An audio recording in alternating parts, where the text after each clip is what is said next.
तुमने मुझे नहीं चुना परंतु मैंने तुम्हें चुना है।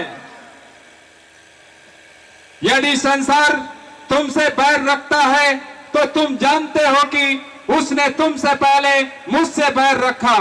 यदि तुम संसार के होते तो संसार अपनों से प्रेम रखता, परंतु इस कारण कि तुम संसार के नहीं वरन मैंने तुम्हें संसार में से चुन लिया है, इसलिए संसार तुमसे बैर रखता है। तुम मिथ्या ज्ञान के अधीन आ गए, तुम लोगों के बहकावे में आ गए, तुम लोगों के सिखाए गए पाठ पढ़ने लगे। तेरे मन में मनुष्यों का भय उत्पन्न हो गया कि लोग हमको देख करके मजाक उड़ाता कि देखो कल्कि का भक्त आया। तुम लोगों से डरने लगे, जिसके कारण तुम क्या हुए पता है, इस अज्ञान के अधीन हो गए। इस जानते हुए ईश्वर को तुमने छोड़ दिया, उस ईश्वर से प्रेम कम कर दिया, उस ईश्वर को जपना लोगों के सामने डर के मारे जपना छोड़ दिया, उस ईश्वर के नाम की चर्चा करना तुमने छोड़ दिया। और जो वचन मैंने कहा था उस वचन को तुम जो है सो नहीं कहे, बल्कि मुझसे बगैर पूछे झूठे वचन लोगों से कहा। यिर्मयाह अध्याय 29 का 23। बिना मेरी आज्ञा पाए मेरे नाम के झूठे वचन कहे, इसका जानने वाला और गवाह मैं आप ही हूं। यिर्मयाह अध्याय 42 का श्लोक 21। जिन व्यवस्था पर मैंने चलने के लिए कहा उस व्यवस्था पर तुमने नहीं चला, जिस मार्ग पर तुमको चलने के लिए कहा उस मार्ग पर तुमने जो है सो नहीं चला, जिस ज्ञान को तुम अपना करके तुम मुक्ति को पाते उस ज्ञान को तुमने छोड़ दिया। इसीलिए तुम विपत्ति में आ गए, कष्ट में आ गए, परेशानी में आकर के घिर गए, खड़े हो गए। देखो मैं आज तुमको बता देता हूं, जो कुछ तुम्हारे परमेश्वर ने तुमसे कहने के लिए मुझको भेजा है उसमें से तुम कोई बात नहीं मानते। यिर्मयाह अध्याय 45 का श्लोक 4। जिसे मैंने बनाया है उसको मैं खुद ढा दूंगा, जिसको मैंने रोपा है उसको उखाड़ के फेंक दूंगा। अब वो वक्त आ गया है क्योंकि तुम ईश्वर का कहना नहीं मानते। ईश्वर ने कहा, देख इस देश को जिसने मैंने बनाया था उसे मैं आप ढा दूंगा और जिनको मैंने रोपा था उन्हें स्वयं उखाड़ फेंकूंगा।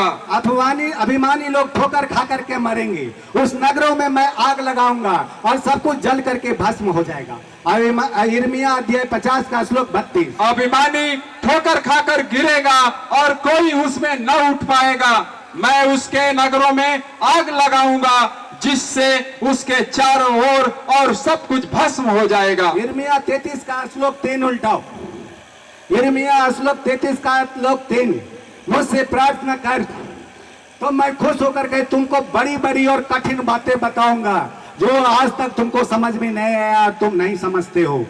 हे पृथ्वी के निवासियों, मुझसे प्रार्थना कर और मैं तेरी सुनकर तुझे बड़ी बड़ी और कठिन बातें बताऊंगा जिन्हें तू अभी नहीं समझता।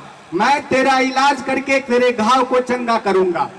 ईश्वर के पास एक ऐसा बल है, ऐसा सामर्थ्य है ना, ऐसा ओले है, ऐसा बाढ़ है, ऐसा भूकंप है ना कि तुम पर गिरा देगा और तुम लोग नष्ट हो जाओगे। ठीक है। पहला यशायाह अध्याय 28 का श्लोक 2।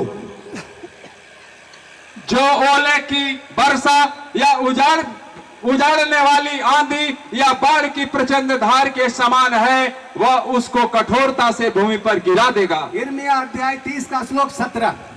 मैं तेरा इलाज करके तेरे घाव को चंगा करूंगा। 33 का 6। देख मैं इस नगर का इलाज करके इसके निवासियों को चंगा करूंगा और उन पर पूरी शांति और सच्चाई प्रकट करूंगा। यिर्मयाह 30 का 11। मैं तुम्हारा उद्धार करके तुम्हारा उद्धार करने के लिए मैं तुम्हारे संग हूं, इसलिए मैं उन सब जातियों का अंत कर डालूंगा जिनमें मैंने उन्हें तितर बितर किया है। तो तुमको छोड़ करके और सब अन्य जाति नष्ट हो जाएगा, लेकिन मैं तुमको बचाने के लिए, तुमको उद्धार करने के लिए मैं तुम्हारे संग रहूंगा। इसलिए जब भी जहां भी कहीं विनाश होता है तो मैं वहां पर उपस्थित रहता हूं।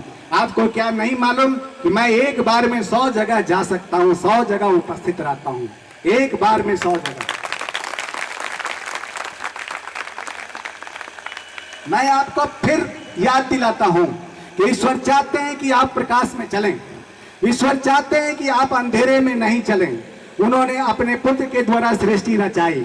इब्रानियों अध्याय 1 का श्लोक 2, आप लोग यही जानते थे कि पूरे सृष्टि को ईश्वर ने रचा, लेकिन धर्मशास्त्र ये कहता है कि उन्होंने अपने पुत्र के द्वारा सारी सृष्टि रचाई। इब्रानियों निकालो अध्याय 1 का श्लोक 2।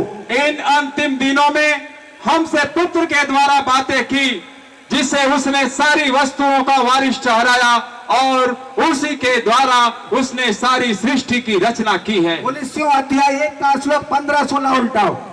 वह तो अदृश्य परमेश्वर का प्रतिरूप है और सारी सृष्टि में पहलौठा है, क्योंकि उसी में सारी वस्तुओं की सृष्टि हुई, स्वर्ग की हो अथवा पृथ्वी की, देखी या अनदेखी, क्या सिंहासन, क्या प्रभुताएं, क्या प्रधान